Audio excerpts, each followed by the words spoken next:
L'entreprise épanouie vous présente le podcast du jour.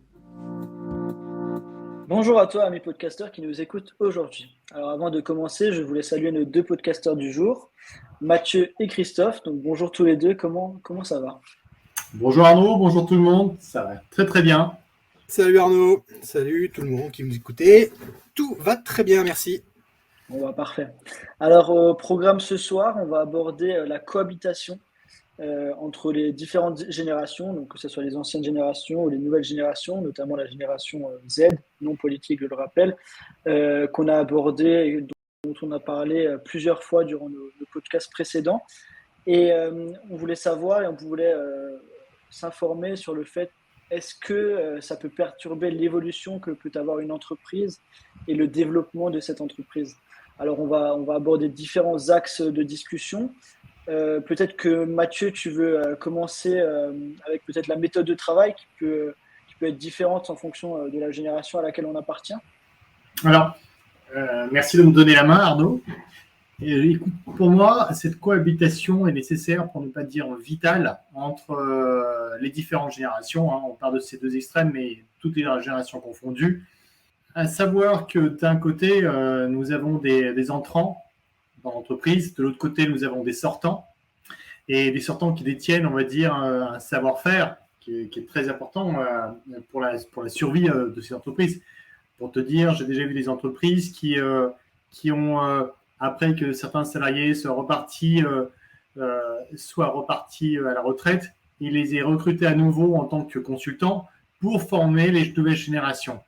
Ça, c'est pour ça que je dis que cette cohabitation est vitale pour l'entreprise. Toujours à rappeler par rapport à l'entreprise. Maintenant, on est dans un monde qui évolue, avec des nouvelles technos, les réseaux, etc., qui fait partie de notre environnement de tous les jours. Donc, je pense qu'il y a cette cohabitation, mais aussi cette ouverture d'esprit de chaque génération pour être à l'écoute de ce que peut apporter chacun d'entre eux, et non pas avoir un raisonnement sachant et élève. Très bien, merci beaucoup Mathieu. On a déjà abordé dans un des podcasts précédents le digital. Et justement, je voulais savoir, par exemple, Christophe, ce que tu en penses. Est-ce que, par exemple, le digital est un outil qui est beaucoup utilisé par la nouvelle génération et un peu moins utilisé par les générations précédentes? Est-ce que tu penses que ça aussi, c'est un frein pour l'évolution d'une entreprise ou le développement de celle-ci? Bah, écoute, le digital, il reste nécessaire aujourd'hui, quoi qu'il arrive.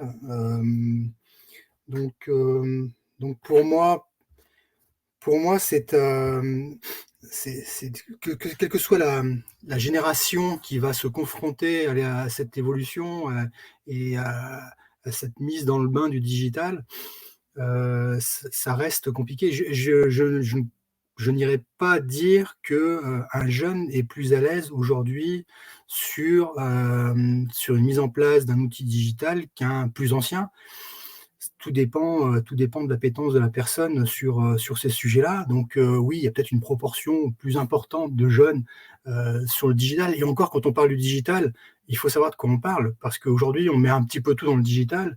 Et moi, j'aime bien dissocier aussi toute la partie information informatique et la partie digitale, parce qu'il y a un gouffre aussi sur ces sujets-là. C'est vrai que les jeunes, comme tu dis, sont très ouverts sur le digital, mais du côté informatique sont, je trouve, assez dépassés.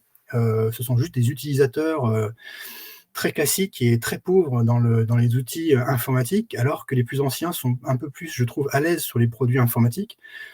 Donc voilà, ça dépend de quoi on parle. Donc est-ce que demain, ça peut être effectivement un frein d'aller que le monde va dans le digital et qu'il y ait des jeunes et des moins jeunes? Je rejoins les propos de Mathieu. Il faut tout pour faire un monde, et je pense que le digital, comme on l'appelle en lui-même, a besoin d'un support d'information informatique, et que l'un ne va pas sans l'autre. Et donc, je pense que justement, c'est complémentaire et qu'il faut travailler sur cette complémentarité-là. Ouais, alors Mathieu, je vais revenir sur ce que tu avais dit avant. Tu avais parlé des entreprises qui faisaient appel à des anciens salariés, par exemple, par rapport à leur expérience, pour justement aider les jeunes et les former ou ce genre de choses. Est-ce que tu ne penses pas que on va freiner un petit peu la vision des jeunes et on va pas freiner, parce que justement, la personne qui a de l'expérience a une certaine vision qui n'est pas la même que la jeunesse. Donc, est-ce que on ne fermerait pas des portes en utilisant cette méthode-là et ce fonctionnement-là? Alors, non, parce qu'on parle vraiment de savoir-faire. Là, on parle vraiment de maintien du savoir-faire qui peut être apporté par les générations passées. Après, comme je te dis, hein, il faut vraiment, vraiment être à l'écoute aussi des deux générations, parce que les deux sont complémentaires à notre époque. Et là, Christophe, ça dépend de quelle partie techno on parle de la jeunesse. Hein. Est-ce qu'on parle d'un geek? Est-ce qu'on parle de connaissances des réseaux, etc. Si je dois dire deux mots, par exemple, sur le geek en entreprise, pour l'humanité, et puis ce qu'on peut lire aussi sur certains blogs, que si je retrouve, on mettra en bas de l'article.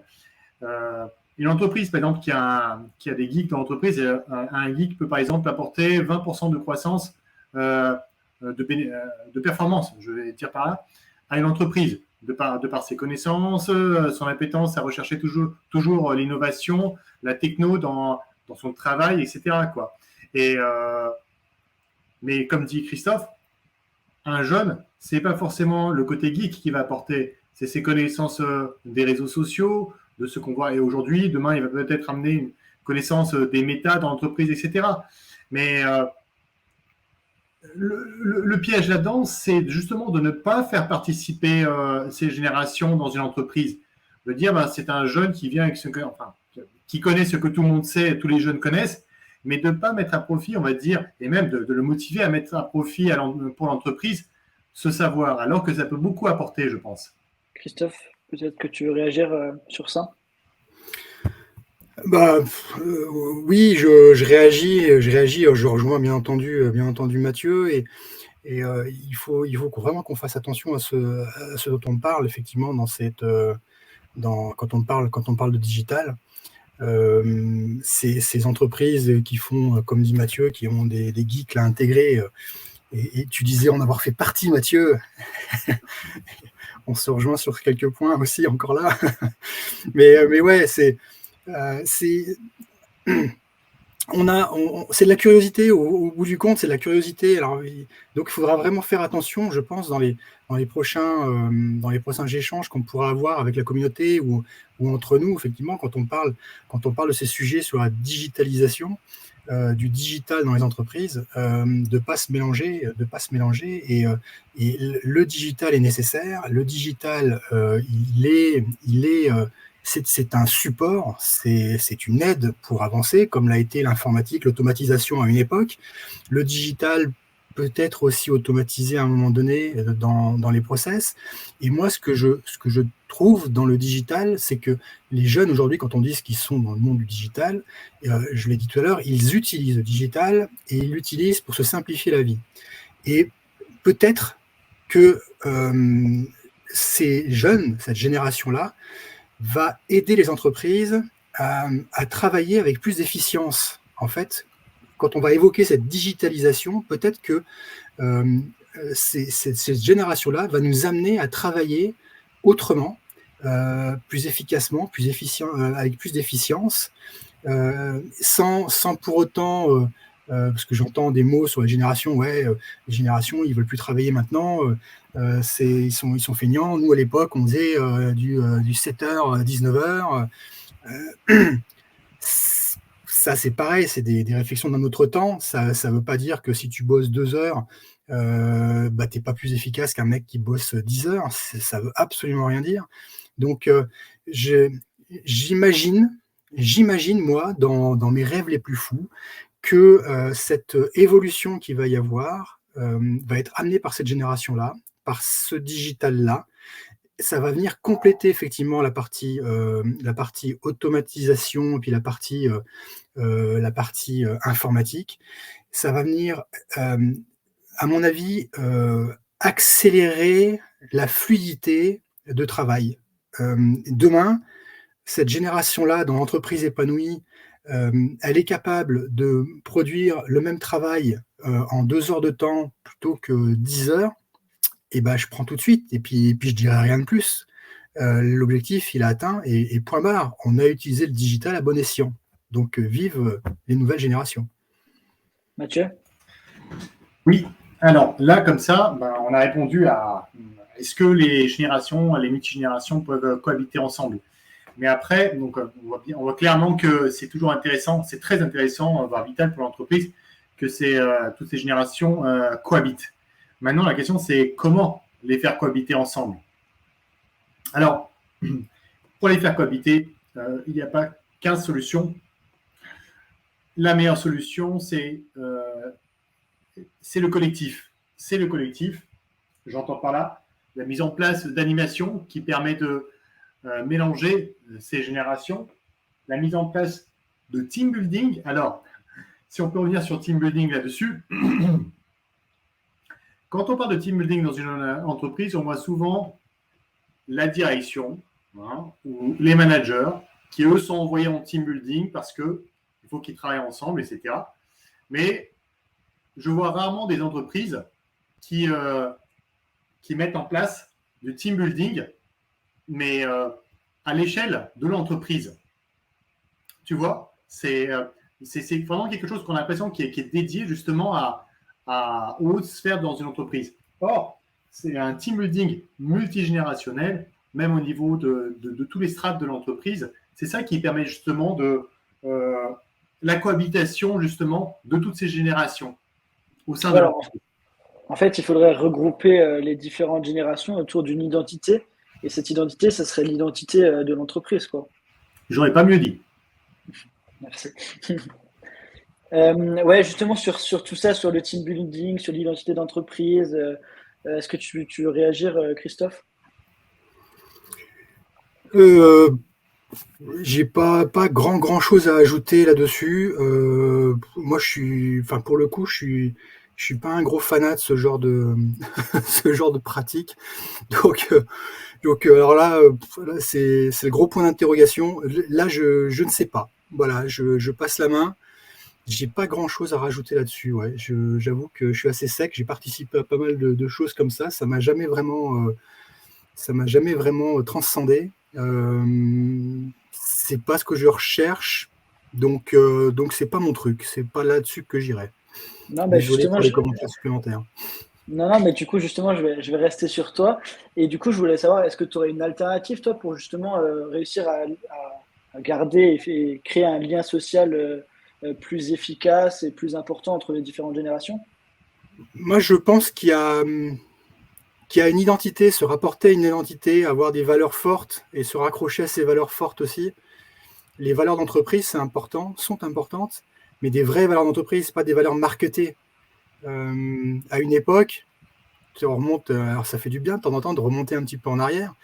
Les entreprises, elles avaient un nom de famille, elles avaient une histoire qui était ancrée vraiment sur un passage justement de l'histoire de la France, par exemple, sur le début des Trente Glorieuses, sur le chemin de fer, sur l'aviation, il y a plein de choses comme ça. Et il y a eu vraiment des personnes vraiment qui portaient une image, qui incarnait quelque chose qu'on avait envie de suivre et qui avaient des fortes valeurs qui les inculquaient. Alors, inculquer, c'est peut-être un peu fort, mais en tout cas, les employés venaient parce qu'il y avait ces valeurs-là et c'est parce que ça rassurait aussi tout le monde. Voilà, vous voyez, on tourne toujours autour de cette prise de conscience et la peur, mais ça rassurait tout le monde. Et je trouve qu'aujourd'hui, pour faire le lien avec les chefs d'entreprise et puis le monde d'aujourd'hui, c'est quelque chose peut-être qui manque dans pas mal de boîtes. Alors, je ne vais pas critiquer parce que c'est jamais évident, hein, on sait très bien comment ça se passe. Et puis, le chef d'entreprise, c'est la pieuvre avec ses 36 000 bras et puis la tête de partout et qui fait les heures pas possibles. Mais au-delà de ça, je pense qu'une vraie prise de conscience de la part d'un chef d'entreprise, c'est-à-dire se reconnaître soi-même, se reconnecter à soi-même, va lui permettre de dégager autre chose de lui, une aura qui sera autre. Et je pense que l'attention des collaborateurs sera encore plus capté par cette personne qui va vivre autrement sa vie de chef d'entreprise. Donc voilà, le passé, l'histoire du passé, on peut la recréer dans le présent autrement que par du team building ou ces choses qu'on a pu connaître jusque maintenant. Et justement, je vais continuer sur ça et sur l'idée d'identité d'entreprise. Est-ce que vous pensez qu'on doit créer, ou si on veut se renouveler au niveau de notre identité, est-ce qu'on doit se baser sur nos collaborateurs, sur nos salariés, discuter ensemble pour voir ce qui est le mieux pour le collectif au final?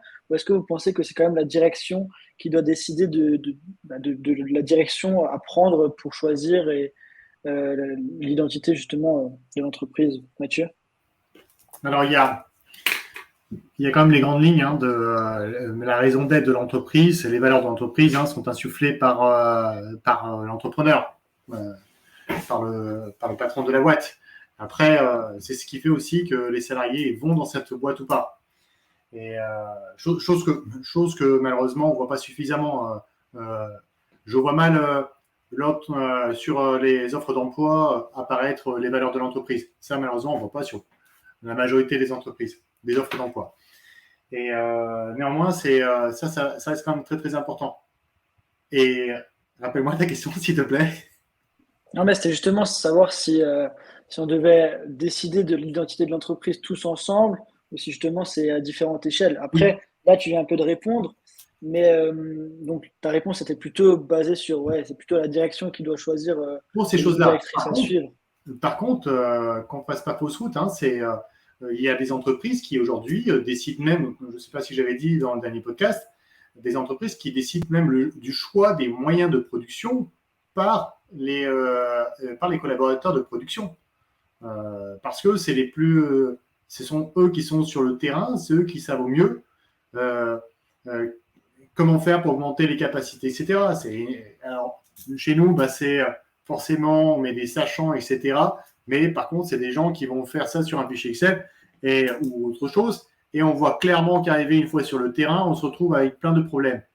Donc, il y a des entreprises quand même qui donnent la possibilité à leurs salariés de décider des moyens à acheter, des investissements à faire pour l'entreprise. Ça existe. Et ils s'en portent pas plus mal. Christophe, ça fait longtemps que tu n'as pas parlé. Un petit mot justement pour compléter Mathieu peut-être ou pour entre deux quintes de tout. Oui, eh bien, oui. Moi, j'imagine effectivement que le chef d'entreprise doit inculquer. C'est lui le meneur, c'est lui le capitaine du bateau. Il y a une phrase de Sénèque que je n'ai plus en tête, mais qui donne effectivement ce sens, cette direction-là. C'est lui qui va créer cette vision-là, c'est lui qui va créer cette stratégie. C'est grâce à ça, c'est ce qu'il représente, c'est son entreprise, c'est tout ça qu'il représente et qu'il va quelque part vendre à l'extérieur pour qu'on vienne à lui. Donc oui, il doit porter ça, c'est lui qui doit porter ça. Maintenant, est-ce que les collaborateurs doivent participer ? Bien entendu, mais ils y participent tous les jours à cette construction-là. Dès lors que l'image est claire et qu'elle est partagée à tout le monde, les collaborateurs ne se posent plus de questions. Ils savent où ils vont, ils connaissent le plan d'action. Donc là-dedans, et ça c'est la mission d'entreprise épanouie, là-dedans, toi, collaborateur, quelle mission tu proposes ? Qu'est-ce que tu proposes pour participer? Et ça veut dire suivre la vision. Mais quand on dit suivre la vision, ça ne veut pas dire que tout est écrit d'avance. Le plan d'action, il n'est pas écrit d'avance. Le plan d'action, justement, c'est ce qui fait que l'entreprise est agile et qu'elle peut naviguer un peu. C'est qu'elle est capable, dans cette vision-là, d'intégrer des remontées des collaborateurs de par la mission qu'ils apportent, de par leur vision des choses. Et donc, ça peut bouger un petit peu les lignes, mais pas la vision ni la stratégie. Ça, c'est quelque chose qui est, c'est quelque chose qui doit être porté fermement. Le collaborateur doit aider, de par sa mission, à construire le côté plan d'action.